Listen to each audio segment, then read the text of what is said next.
يصلي 5 صلوات في اليوم والليلة ما تفوته ولا صلاة، لكن مصيره جهنم. أعوذ بالله. تخيل معايا يا شيخ علي، يصلي 5 صلوات في اليوم والليلة ومصيره النار. مو كلامي، كلام الله سبحانه وتعالى.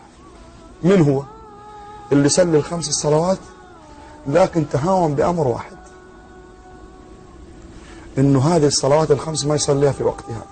صلاة الفجر وهو رايح للدوام، هو رايح للمدرسة، هو رايح للجامعة.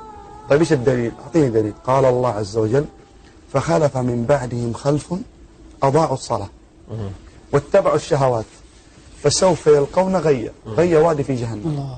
يقول ابن مسعود رضي الله عنه وارضاه: أضاعوا الصلاة والله ما تركوها ولكن أخروها عن وقتها. الله.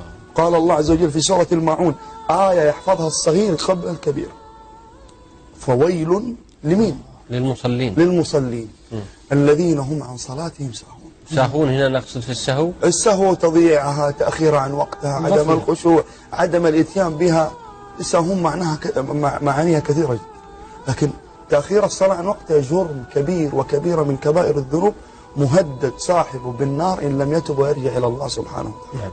بل الشيخ بن باز رحمه الله له فتوى في هذا المجال. سئل الشيخ رحمه الله عن الرجل يضع منبه الساعة على وقت الدوام ولا يضع على وقت صلاة الفجر، فقال الشيخ: إن تعمد إخراج الصلاة عن وقتها فقد كفر. اللهم اجعل لمن نشر هذا المقطع من كل هم فرجا ومن كل ضيق مخرجا، وارزقه من حيث لا يحتسب.